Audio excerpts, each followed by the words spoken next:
Bismillahirrahmanirrahim. Assalamualaikum warahmatullahi wabarakatuh.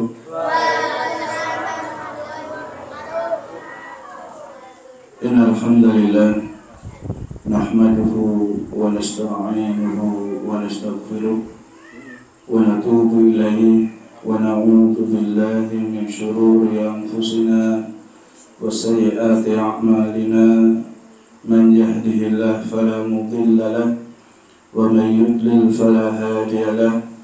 Asyhadu an la ilaha illallah wahdahu la syarika lahu wa asyhadu anna Muhammadan abduhu wa rasuluhu la nabiyya ba'da. Qala Allah ta'ala ya ayyuhalladzina amanu taqullaha haqqa tuqatih wa la tamutunna illa wa antum muslimun. Fa inna asdaqal hadithi kitabullah wa khairal huda hudan nabiy sallallahu alaihi wasallam wa syarrul umuri muhdatsatuha fa inna kulla muhdatsatin bid'ah wa kulla bid'atin dhalalah wa kulla dhalalatin finnar.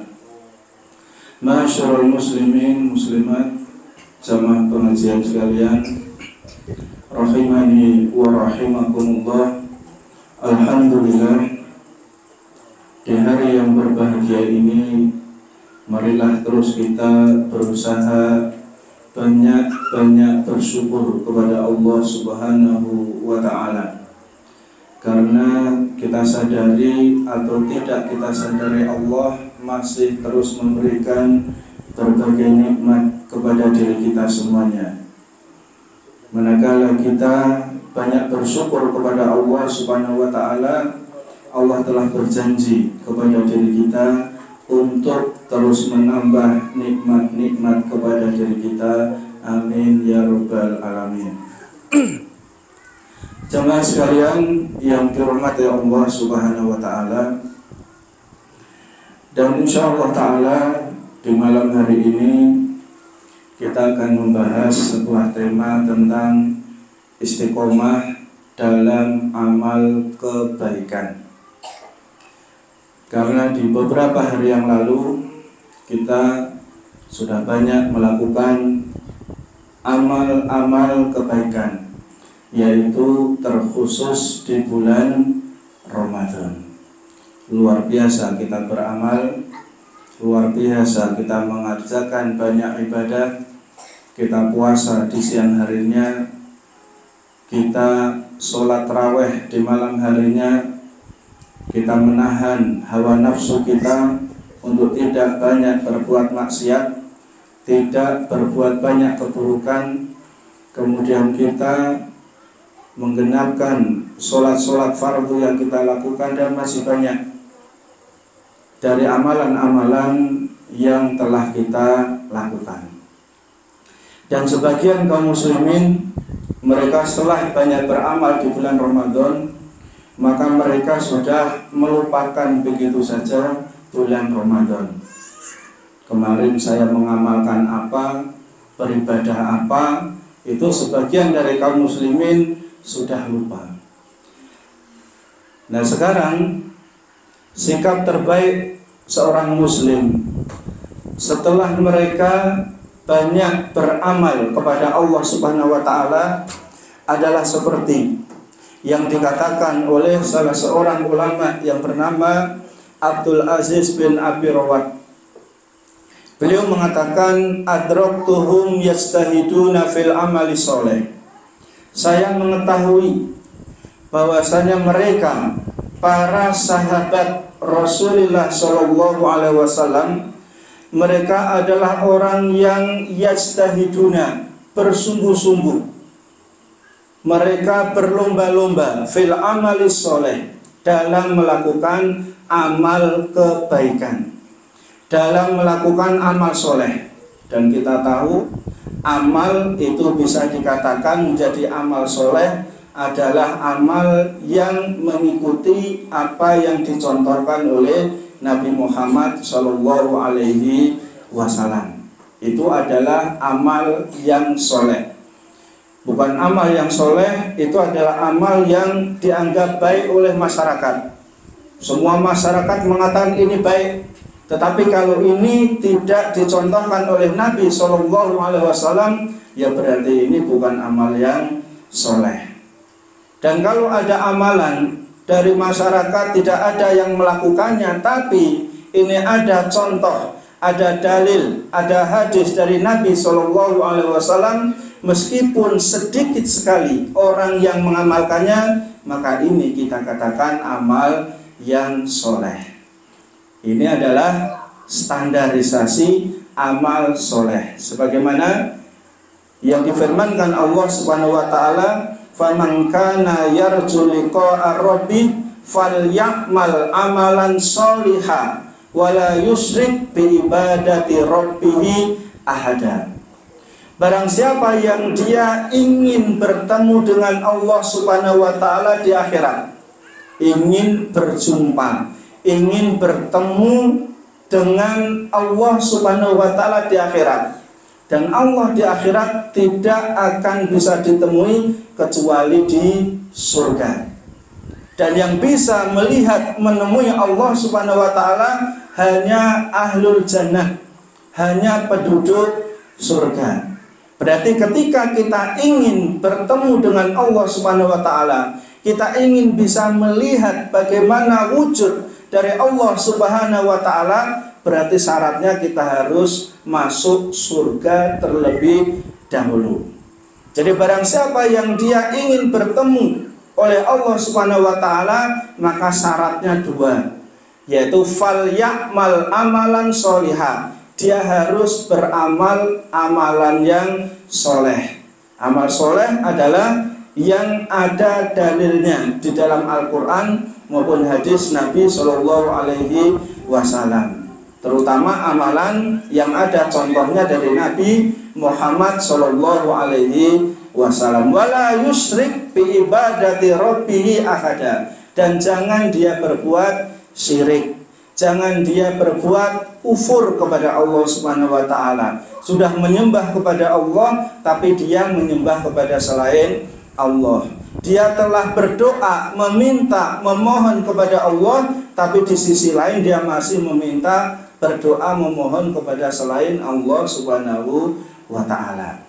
Nah, kembali dari apa yang dikatakan oleh Abdul Aziz bin Abi Rawat tadi, saya tahu mereka itu para sahabat Nabi SAW adalah orang-orang yang gemar melakukan amal soleh. Fa'idha fa'lu, maka ketika mereka itu sudah mengerjakan amal-amal soleh yang banyak, waqa'a alaihim alhammu, maka ada di dalam hati mereka rasa gundah gulana, ya, rasa kekhawatiran yang tinggi.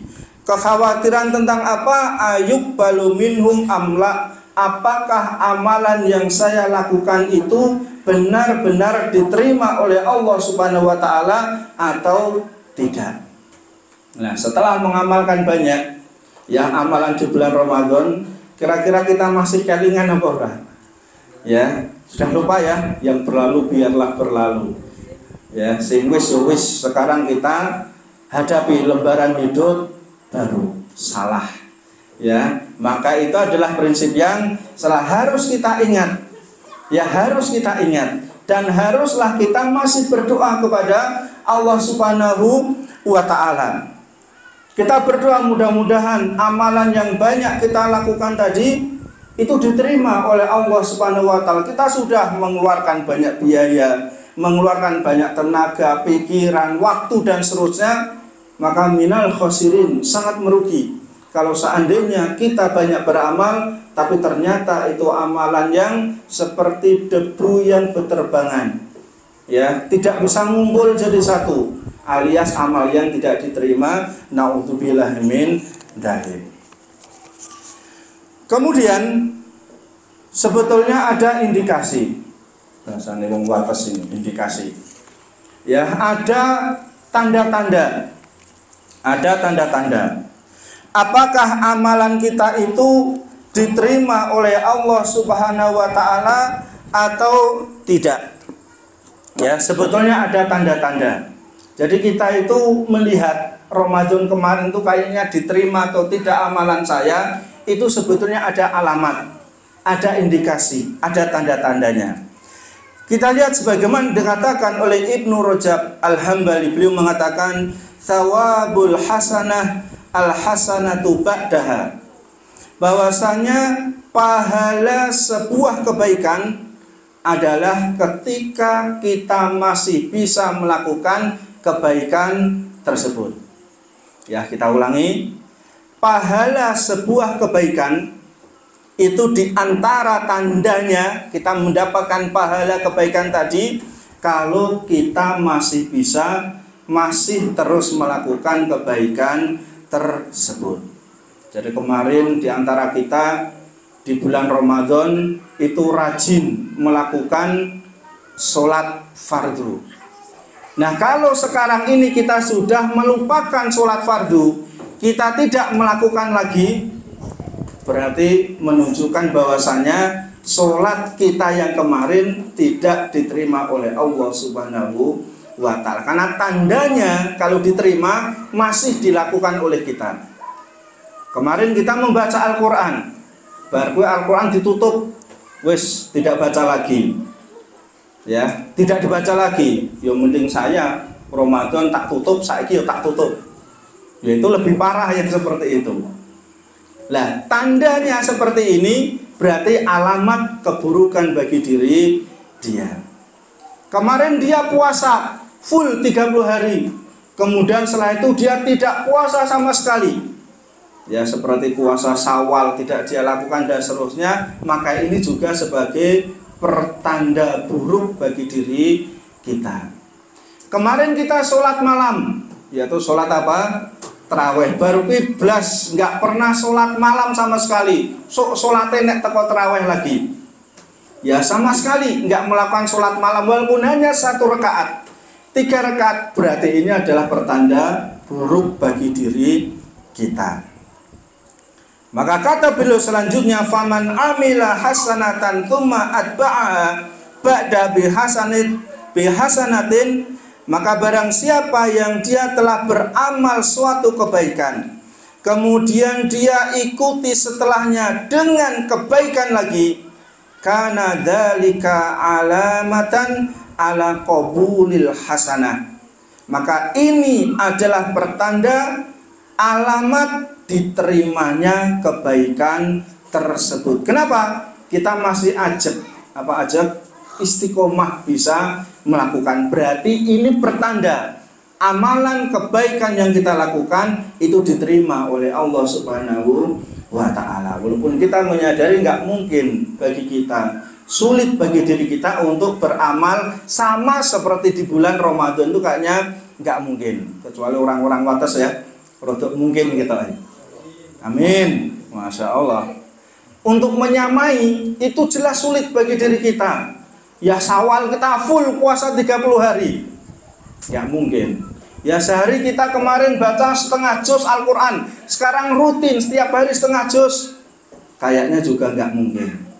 Ya, kemarin full sholat terawih, berarti melakukan sholat malam. Syawal ini full melakukan sholat malam, kayaknya juga nggak mungkin. Apalagi sing mesam-mesem ini kita wis belas ini. Ya, sholat malam belas gitu misalnya. Seperti itu. Maka ini pertanda. Maka maksudnya di sini yang diinginkan oleh kita semua adalah al-istiqomah, yaitu kita berusaha untuk istiqomah. Kama anna man amila hasanatan tsumma atba'aha sayyi'atan, sebagaimana apabila seseorang itu beramal dengan amal kebaikan kemudian diikuti setelah itu dengan amal keburukan, kana dzalika alamata raddil hasanah wa adami qabuliha, maka ini pertanda bahwasanya kebaikan itu yang dia amalkan di awal ditolak oleh Allah Subhanahu wa Ta'ala, tidak diterima oleh Allah Subhanahu wa Ta'ala. Jamaah yang dimuliakan Allah Subhanahu wa Ta'ala, maka dari apa yang disampaikan oleh Imam Ibnu Rajab Al-Hambali ini hendaklah menjadi istiqomah untuk diri kita. Motivasi kepada diri kita agar kita itu setelah Ramadan kita jangan santai-santai. Ya, tetap kita berusaha ibadah kepada Allah Subhanahu wa taala sesuai dengan kemampuan diri kita. Loh, berarti orang itu ibadah terus sampai kapan? Maka dijawab oleh Allah Subhanahu wa taala, wa'bud rabbaka. Sembahlah terus Allah Subhanahu wa taala sampai kapan? Hatta ya'tiyakal yakin. Sampai kamu mati. Ya, sampai kita mati. Berarti Ramadan itu adalah kita digembleng untuk banyak ibadah kepada Allah Subhanahu wa taala. Setelah Ramadan kita tetap berusaha. Ya, jangan kemarin ngincim. Ya, memang Ramadan itu enggak boleh ngapusi, tapi nek Syawal sok tak mulai lagi misalnya. Ya, Ramadan ora oleh nesu, tapi Syawal berarti boleh nesu. Nah, kalau kita berprinsip seperti itu, maka ini sebagai alamat tanda kebaikan yang kita lakukan itu tidak diterima oleh Allah Subhanahu wa ta'ala. Berarti angel ya wong urip itu. Ya, begitulah. Ya, begitulah kita sebagai manusia. Maka dengan adanya taklim seperti ini itu memang sangat tepat untuk mengingatkan kepada kita semua, untuk saya, kepada jamaah sekalian, ya, agar kita tetap istiqomah. Ya, istiqomah untuk terus beramal. Jangan berhenti. Jangan berhenti kita beramal. Terus kita beramal kepada Allah Subhanahu wa taala walaupun Ramadan itu telah usai, tapi tetap kita pertahankan amal-amal kita semuanya. Jamaah yang dimuliakan Allah Subhanahu wa taala, maka di antara hal yang tetap kita harus istiqomah setelah Ramadan ini adalah kita harus tetap istiqomah ala dinil Islam wal iman. Ini adalah yang pertama, dan ini adalah yang paling penting bagi diri kita. Kita harus tetap istiqomah. Istiqomah di atas agama Islam ini. Jangan sampai ada pada benak kita, pada hati kita, karena di sana ada sebagian orang mengatakan semua agama itu sama, podo wae. Tidak, ya, tidak. Maka itu adalah prinsip yang salah. Karena Allah Subhanahu wa taala dalam Al-Qur'an sudah menegaskan inna dina indallahil Islam. Agama yang hanya di sisi Allah Subhanahu wa taala itu adalah agama Islam. Berarti Islam yang paling benar, ya, Islam adalah satu-satunya agama yang benar.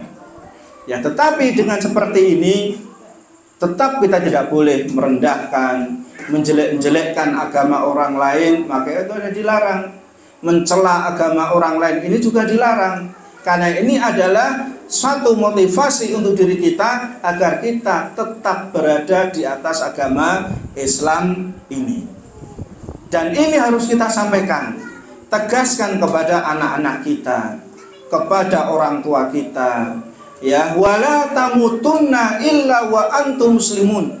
Jangan sampai kalian mati kecuali mati dalam keadaan Islam. Karena ini adalah pesan dari Allah Subhanahu wa taala untuk kita semuanya. Dan para nabi-nabi dulu, di antara mereka itu ada yang memberikan wasiat kepada anak cucunya ketika akan meninggal dunia, mata buduna min ba'di, wahai anak-anakku, apa yang akan kalian sembah setelah aku mati nanti. Ya, maka ini kita terus ya wasiatkan, ingatkan kepada diri kita, orang tua kita, anak-anak kita, agar wala tamutunna illa wa antum muslimun. Jangan sampai mati kecuali mati dalam keadaan Islam.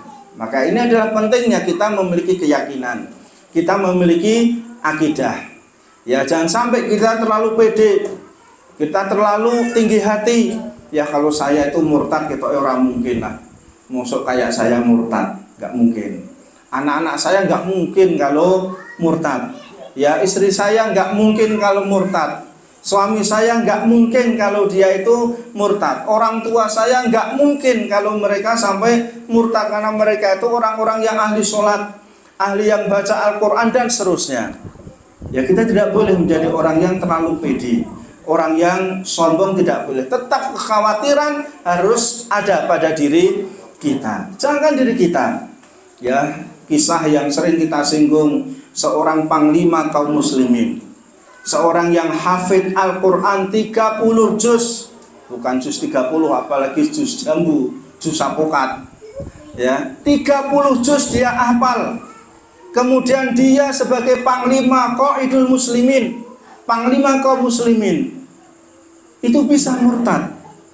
Ya, bisa murtad, keluar dari agama Islam gara-gara seorang perempuan. Ya, ketika kaum muslimin mengepung benteng Romawi, kemudian dia ikut mengepung, kemudian dia melihat kecantikan seorang gadis Romawi. Ya, Romawi itu daerah mana? Itali.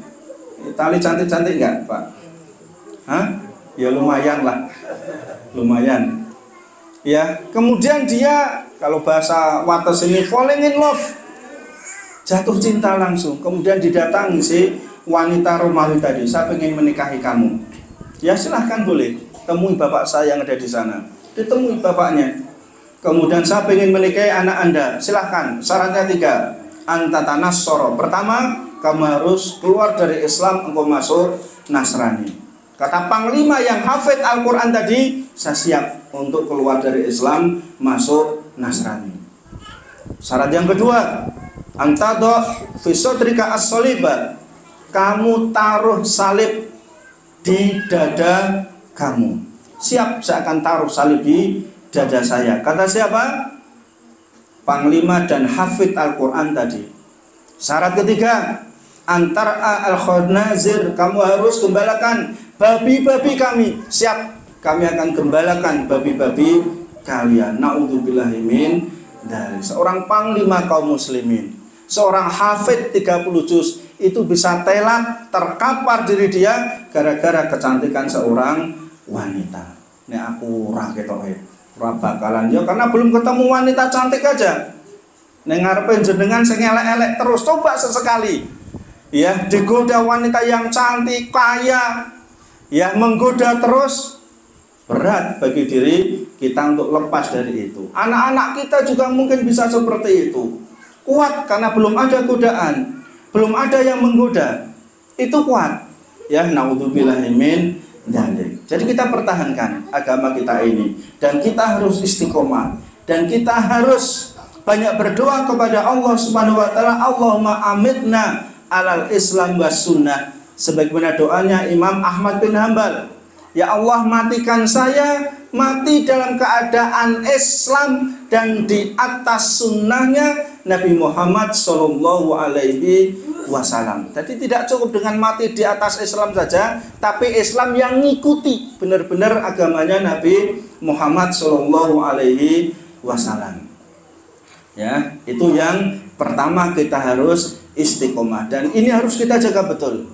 Dan kita banyak berdoa kepada Allah Subhanahu wa taala tentang masalah ini. Yang kedua, ya, tetap kita singgung terus adalah istiqomah fi sholawatil mafruḍah. Kita berusaha untuk istiqomah menjalankan sholat. Jadi tidak hanya di Ramadan saja kemarin kita rajin melakukan sholat, tapi setelah Ramadan ini tetap kita berusaha untuk menjalankan sholat. Kapanpun adanya, dimanapun kita berada, apapun keadaan kita, sholat jangan sampai kita tinggalkan. Kalau kita bisa menjalankan sholat, ya, sehari 5 waktu dengan sholat yang baik, insya Allah kita akan menjadi hamba-hamba Allah yang baik. Ya, karena di sana dijanjikan oleh Allah Subhanahu wa taala, innas sholata tanha 'anil fahsya'i wal munkar. Sesungguhnya sholat itu akan menjaga seseorang dari perbuatan keji, perbuatan mungkar, perbuatan durhaka, perbuatan maksiat kepada Allah Subhanahu wa taala. Ya, kalau kita menjalankan sholat dan sholat kita baik. Oleh itu ada orang melakukan sholat tapi mulutnya masih sering mengucapkan kata-kata kotor. Ya, nek wis nesu itu ya di absen satu-satu tuh hewan yang ada di kebun binatang, absen satu-satu untuk ngata-ngatain orang. Oh, kalau mulutnya masih seperti itu, berarti pasti sholatnya belum baik. Pasti sholatnya belum baik. Ya, yaitu sholat tapi masih sering ngapusi, sering berbohong. Iya, dia sholat tapi pasti sholatnya belum baik, karena ternyata sholatnya masih belum bisa mencegah diri dia dari perbuatan keji, perbuatan mungkar, perbuatan maksiat kepada Allah Subhanahu wa ta'ala. Tapi wong ora sholat malah HP. Ya, wong ora sholat tapi malah HP, enggak merugikan tetangga. Ya, karena terkadang sebagian orang seperti itu, daripada sholat tingkah lakunya kayak gitu, mending nggak sholat sekalian. Sepenting apik. Ya apik dengan siapa? Apik dengan manusia, tapi dia tidak apik kepada yang menciptakan manusia. Ya, karena kita harus menjaga hablum minallah dan hablum minanas. Hubungan dengan Allah kita jaga, hubungan dengan manusia kita jaga. Apa gunanya kita bisa berbuat baik kepada manusia tapi tidak bisa berbuat baik dengan yang menciptakan manusia? Tidak bisa berbuat baik kepada yang memberikan rizki kepada manusia, yang mengatur manusia, yang mengatur alam ini. Kita tidak bisa berbuat baik. Ya, itu tidak ada manfaatnya. Karena yang paling pertama kita lakukan adalah kita berbuat baik kepada Allah Subhanahu wa ta'ala. Di antaranya adalah dengan menjalankan sholat 5 waktu. Ya, dan kalau kita sudah bisa menjalankan sholat 5 waktu, maka kita tingkatkan lagi kualitas sholat kita, yaitu dengan berusaha mentadaburi dari doa-doa yang kita baca di dalam sholat. Ya, doa iftitah artinya apa, al-fatihah artinya apa, ya, doa ruku, doa iktidal, sujud, ya, doa di antara dua sujud, tahiyat, sehingga kita benar-benar lebih bisa merasuki, ya, sholat itu merasuk pada diri kita, menjadi roh bagi diri kita, tidak hanya sekedar sholat hanya menggugurkan kewajiban saja. Karena terkadang sebagian orang wis lego aku, ngopo lego wis sholat. Ya, nek sholat iki kanggo lego-legonan tok, tapi tidak bisa merasuk pada diri dia, roh bagi diri dia tidak bisa. Ya, maka ini adalah suatu hal yang salah. Kemudian kalau sholat itu sudah kita bisa lakukan, jangan lupa ada yang lebih afdol dari sekedar melakukan sholat, yaitu kita berusaha jamaah. Ya, kita berusaha menjalankan sholat jamaah. Sholatul jamaah tafdhulu sholatal fadhi bisab'in wa isrina darajatan. Bahwasanya menjalankan sholat jamaah itu lebih baik daripada melakukan sholat sendiri, daripada melakukan sholat jamaah di rumah. Ya, berapa kebaikannya? 27 kali lipat. Ya, kita sholat di rumah pahalanya 1. Kita sholat jamaah di masjid, di musola, pahalanya 27. Ya, jauh lebih banyak. Ini kalau sehari, sebulan, setahun, perbedaannya sangat jauh. Ya, antara sholat sendiri di rumah dengan sholat berjamaah. Ya, kalau wanita boleh nggak jamaah? Ya boleh, silahkan. Pahalanya bagaimana? Sama. Ya, sholat di masjid, di musola sama, 27 kali lipat. Tetapi bagi wanita kalau dia sholat sendiri di rumah, maka kata Nabi SAW itu lebih baik dari diri dia. Jadi boleh wanita tidak jamaah, ya boleh. Tapi kalau laki-laki maka sangat disarankan, sangat dihimbau oleh Nabi SAW untuk mengejar pahala yang banyak ini, maka menghadiri sholat jamaah di masjid. Pahalanya bagaimana? Tadi dikatakan yang pertama 27 kali lipat. Kemudian yang kedua kata Nabi SAW, man kharaja min baitihi mutatahhiran, barang siapa yang dia keluar dari rumahnya dalam keadaan sudah berwudu. Jadi wudunya bukan di masjid, bukan di musola, tapi wudunya dia di rumah. Keluar dari rumah sudah dalam keadaan berwudu. Ila sholatin maktubatin, dia menuju sholat fardu di masjid, di musola. Jadi musola, masjid, langgar itu sama. Ya, yang penting di situ ditegakkan sholat jamaah. Fajru ka'ajril hajil muhrim, maka pahalanya itu seperti pahala dia melakukan naik haji dalam keadaan ihram. Masya Allah. Ya, sekali kita sholat jamaah di masjid, wudunya di mana wudunya tadi? Di rumah. Ya, di rumah, bukan di masjid wudunya. Berarti nggak boleh wudu di masjid. Ya, jangan salah paham. Boleh, silakan. Ya, wudu di masjid musola boleh. Tapi kalau kita mau di rumah, lebih afdal, lebih baik, karena pahalanya seperti pahala orang naik haji. Mosok toh. Ya, ini kata Nabi Shallallahu Alaihi Wasallam dalam hadis Hasan riwayat Abu Daud.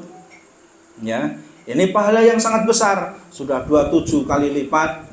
Kemudian juga ditambah kalau dia wudunya di rumah seperti pahala naik haji. Belum langkahnya, ya, satu kaki itu menambah satu kebaikan, satu kaki yang lain menghapus keburukan. Ketika berangkat dan ketika pulang, nggak cuma berangkat saja, tapi pulangnya juga sama seperti itu. Kalau naik motor bagaimana? Berarti ban depan itu menambah satu pahala, ban belakang mengurangi satu dosa. Wah, itu tafsiran yang ngawur seperti itu. Kalau kita bisa berjalan kaki, Masya Allah, itu pahalanya sangat besar sekali. Ya, kita upayakan. Ya, sekarang alhamdulillah seperti musola sini wis dicat ya sama Pak Nawang, Masya Allah. Ya, karpet juga ada. Kemudian nek jamaah banyak meludak, mik imam juga ada. Ya, jadi jamaah sampai luar-luar tidak masalah. Takbir insya Allah dengar. Ya, bukan imam takbir rukuk semua. Kayak terawih kemarin ya katanya ya. Ya, seperti itu. Imamnya pas Mas Hafif ini. Mas Hafif nggak tahu takbir atau ikram Allahu Akbar. Kemudian jamaah ibu-ibu yang di luar rukuk semua. Ya, dikira takbir rukuk, Mas. Seperti itu. Ya, ini kita upayakan. Ya, kalau kita mampu melangkahkan kaki kita ke masjid, Masya Allah, di samping memakmurkan masjid, memakmurkan musola, kita mendapatkan pahala secara individu untuk diri kita. Kemudian istiqomah yang berikutnya, ya, kalau kita sudah mampu menjalankan sholat fardu, dan sekali lagi sholat fardu jangan sampai tertinggal. Ya, jangan sampai tertinggal, karena terkadang sebagian orang itu gampang ke. Ada orang mau jadi TKI, adiknya temen itu mau TKI ke Hong Kong atau Korea itu, dan nanti kamu sholatnya dia di sana, kan kamu dikontrak 3 tahun, ya tak ngafir sih lah 3 tahun katanya, ngafir sih 3 tahun.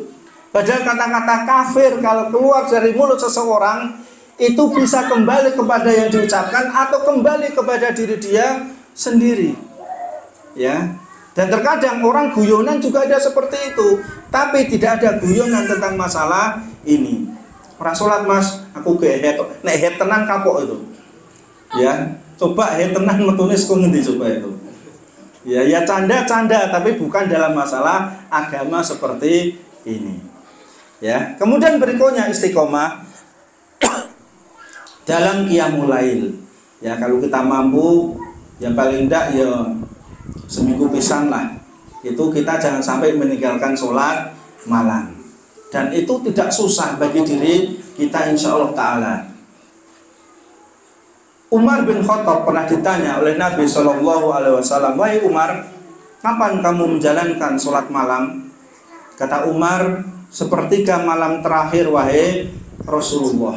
Sepertiga malam terakhir, berarti antara jam 2, 3 atau setengah 4 itu. Kata Nabi, engkau adalah seorang yang kuat, mampu, karena tidak setiap orang bisa bangun jam segitu. Ya, bangun jam 2, jam setengah 3 tidak setiap orang kuat. Tapi kalau mulai ba'da isya sampai jam 2, jam 3 kuat, asal nyekel HP.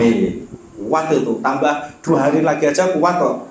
Yang tutupan atau WA-an atau apa. Tapi kalau untuk sholat malam abot, angel yang seperti ini. Kemudian Rasulullah Shallallahu Alaihi Wasallam tanya kepada Abu Bakar, wahai Abu Bakar, kapan engkau menjalankan sholat malam?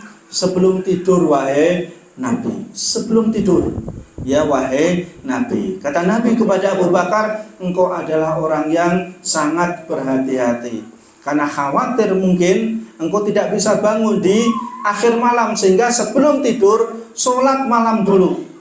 Ya bisa witir saja 1 rakaat boleh. Ya sholat kok 1 rakaat, ya bagus daripada orang sholat. Ya sholat 1 rakaat dulu, baru setelah itu tidur. Atau kalau enggak 3 rakaat. Ya 2 rakaat salam tambah 1 rakaat atau 5 rakaat silahkan, yang penting ganjil. Aku senengi siji lah, ora apa-apa, silahkan aja. Yang penting kita upayakan jangan sampai meninggalkan sholat malam. Jangan sampai kita ya seperti seseorang yang hanya mengandalkan sholat malamnya itu hanya sholat tarawih saja. Jadi aku ya sholat malam kapan? Nek tarawih ya, tarawih itu memang benar pengganti sholat malam, dan itu mudah karena ba'da isya. Ya, itu mudah. Kemudian kamu kapan sholat malam lagi? Yo nanti nek usah nek tarawehan meneh. Ya, engko nek tarawehan lagi, baru dia sholat lagi. Ya sebelum itu kan bisa. Anggap aja seperti sholat tarawih. Ya sebelum tidur kita wudhu, kemudian kita sholat witir dulu 1 rakaat atau 3 rakaat, kemudian setelah itu kita baru tidur. Yang aku nek wis wudhu, kena air wudhu itu, kena banyu, itu malah ora iso turu. Insya Allah bisa turu. Insya Allah kalau itu memang jadi kebiasaan diri kita. Maka ini kita upayakan ya pada diri kita, bagi kita yang sulit bangun ya di tengah malam itu, 2/3 malam, 1/3 malam terakhir sebelum tidur, kita upayakan 1 rakaat, 3 rakaat, anggap seperti sholat tarawih. Sholat tarawih malah 11 rakaat atau 23 rakaat, ini kan hanya 1 rakaat atau 3 rakaat, dan itu sudah kita dianggap seseorang yang mudawamah, yaitu menjaga sholat malam. Ya syukur-syukur kita bisa nambah lagi ya seperti sholat rawatib. Ya sholat rawatib, terutama 2 rakaat sebelum sholat subuh, kata Nabi SAW, khairun, lebih baik minad dunya wa ma fiha, daripada dunia dan seisinya. Ya walaupun rumah kita banyak, tanah di mana-mana, mobil banyak misalnya, itu masih kalah dengan hanya 2 rakaat sebelum sholat subuh. Ya kata Nabi, khairu minad dunya wa ma fiha, lebih baik daripada dunia dan seisinya. Dan Nabi SAW tidak pernah meninggalkan 2 rakaat sebelum sholat subuh ini.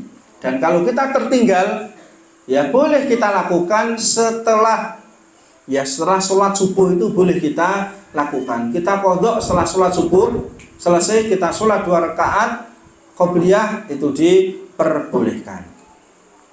Jamaah yang dimuliakan Allah Subhanahu wa taala, kemudian istiqomah lagi yang perlu kita jaga adalah menjalankan puasa. Ya kemarin kita puasa 30 hari kuat. Ya alhamdulillah, maka ditambah lagi ya 6 hari kita upayakan. Masih ada berapa hari ini? 2 mingguan ya untuk Syawal ini. Kata Nabi SAW, man shoma Ramadana, barang siapa yang dia sholat, barang siapa yang dia puasa Ramadan, tsumma atba'ahu sittan min Syawal, kemudian setelah itu diikuti 6 hari di bulan Syawal, entah itu puasanya terus menerus urutan atau mungkin selang-seling, silahkan, kana kasyamid dahri, maka dia seperti sholat setahun penuh. Ya mungkin pernah ada nih jamaah di sini dia puasa setahun penuh, ada? Tak ndelok wonge. Ya kayaknya nggak mungkin berat bagi diri kita untuk puasa selama setahun penuh. Berat bagi diri kita. Ya sebulan aja berat. Kemudian semisal ditambah posone, karena ini ditambah sesasi meneh, waduh, itu tambah berat bagi diri kita. Apalagi setahun tambah berat. Nah ketika kita tambah 6 hari saja di bulan Syawal ini, maka pahalanya seperti puasa 1 tahun. Ya, seperti puasa 1 tahun. Maka ketika kita mampu, mari kita jalankan ini. Ya, jangan sampai setelah Ramadan kemudian kita sudah jalankan puasa selama 30 hari, kemudian kapan puasanya kita lagi? Ya nanti Ramadan lagi. Ya kaduan, terlalu jauh. Paling tidak ya kita selingi ya dengan puasa ini atau puasa yang lainnya. Kemudian istiqomah kita yang berikutnya itu adalah al-istiqomatu fi qiraatil Quran. Ya, Quran itu tetap harus kita baca. Quran harus tetap kita baca. Jangan sampai setelah Ramadan kemudian kita tutup Qurannya, kemudian kita masukkan ke bifet, lemari, nggak dibaca lagi. Itu jangan sampai kita lakukan. Tetap kita harus membaca Al-Quran. Ya, karena banyak pahala yang akan kita dapatkan ketika kita mau membaca Al-Quran. 1 huruf itu 1 pahala. Kalau 1 baris sekitar 30 huruf, berarti sudah 30. Kemudian 1 halaman Al-Quran itu ada 15 baris, berarti sudah 450 pahala. Belum kalau dilipat gandakan kali 10, sudah 4.500 kebaikan pahala akan kita dapatkan kalau kita mau baca 1 halaman saja dari Al-Quran. Dan itu insya Allah tidak berat bagi diri kita. Dan pahala atau amalan terbaik seseorang ketika beramal adalah yang masih bisa istiqomah, kontinu, terus menerus dilakukan meskipun sedikit. Ya, ketika Aisyah ditanya bagaimana, ya, amalan apa yang terbaik, maka dijawab atwamuha wa in qala. Terus menerus dilakukan meskipun sedikit. Jadi kalau kita baca Quran sehari misalnya 1 halaman, ya sehari 1 halaman, itu lebih baik daripada kita membaca sekali baca 1 juz tapi untuk 2 pekan. Ya, kemudian baca 1 juz lagi, 2 pekan nggak baca. 1 juz lagi, 2 pekan nggak baca. Itu lebih baik. Ya, lebih baiknya adalah membaca per hari 1 halaman, 1 halaman, 1 halaman, dan itu dilakukan terus menerus. Ya, jadi membaca Al-Quran jangan sampai kita tinggalkan. Yang kita belum lancar membaca Al-Quran, jadi tetap berusaha membaca Al-Quran. Semakin lama insya Allah semakin lancar. Orang yang lancar itu dulunya juga tidak lancar. Orang yang tidak lancar dulunya juga tidak bisa. Jadi kalau kita nggak bisa atau kurang lancar, maka kita berusaha bagaimana caranya bisa membaca Al-Quran. Jadi insya Allah nanti ya seperti di musola sini akan ada orang-orang yang siap mengajari bagi kita yang memang belum bisa membaca Al-Quran atau membaca Al-Quran yang tidak lancar. Ya, hari Kamis pada maghrib, ya kalau dari bapak-bapak, ibu-ibu sekalian pengen belajar ke musola ini, insya Allah akan diadakan. Ya walaupun 1, 2, 3 orang, insya Allah tetap akan diajari untuk membaca Al-Quran. Jamaah yang dimuliakan Allah Subhanahu wa Ta'ala. Kemudian istiqomah yang terakhir adalah istiqomah untuk thalabul ilmi, belajar agama. Ya, jangan lupakan diri kita untuk terus belajar agama ini. Ya, demi kebaikan dunia kita, demi kebaikan akhirat kita. Kita jangan hanya menyuruh anak kita, ayo masuk TPQ, ayo masuk TPA. Kalau semisal kamu nggak berangkat, tak gebuk misalnya. Ya nanti kalau kita sendiri yang tidak belajar, siapa yang gebuk? Maksud nunggu digebuk malaikat. Ya. Jadi ini motivasi untuk kita semua, gimana caranya kita semua tetap harus belajar agama. Karena insya Allah ketika kita mau ngaji, menghadiri majelis taklim, baca buku, dengerin radio ceramah atau yang lainnya, insya Allah kita akan baik dalam masalah agama. 1. Kedua, kita akan bisa membedakan mana yang hak, mana yang batil. Kita akan bisa membedakan mana yang halal, mana yang haram. Ya, kita akan bisa membedakan mana akidah yang sahih, yang benar, mana akidah yang batil, yang salah. Insya Allah kita akan bisa membedakan ketika kita mau belajar agama. Dan yang kita pelajari terutama adalah apa yang disebutkan Allah Subhanahu wa Ta'ala dalam Al-Quran dan dijelaskan Nabi SAW dalam hadis-hadis yang sahih. Kata Nabi, taraktu fikum amrayni, aku tinggalkan kepada kalian 2 perkara. lan tadillu ba'dahuma, yang kalian tidak akan sesat selama-lamanya, kitaballahi wa sunnati, yaitu ketika kita mengikuti Al-Quran dan hadis-hadis Nabi Shallallahu Alaihi Wasallam. Ya, karena sekarang ya kalau kita keluar, gampangnya kita di Solo saja, semua jamaah-jamaah itu ada di sana itu. Ya, banyak jamaah-jamaah Islam, sempalan-sempalan Islam itu banyak. Dan kita tidak usah bingung melihat seperti itu. Kisah bener gitu jane. Yo sing bener sing enek Qur'ane, sing bener enek hadise. Ya kalau kita ngikuti orang, ya setiap orang itu punya pemikiran.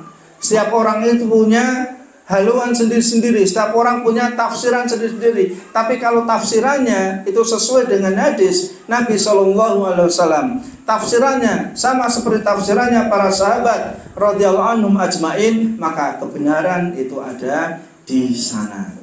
Ya, jadi kita harus mulai ya dan terus mulai untuk belajar dalam agama ini. Kemudian kita juga harus punya patokan, karena kebenaran datangnya dari Allah, yaitu yang ada di dalam Al-Quran dan hadis Nabi Sallallahu Alaihi Wasallam yang dijelaskan oleh Rasulullah Sallallahu Alaihi Wasallam. Sama yang dimuliakan Allah Subhanahu Wa Taala. Jadi ini yang bisa kita bahas di malam hari ini sedikit, mudah-mudahan bisa mengingatkan kepada diri kita, yang intinya kita berusaha untuk istiqomah ya dalam menjalankan agama ini.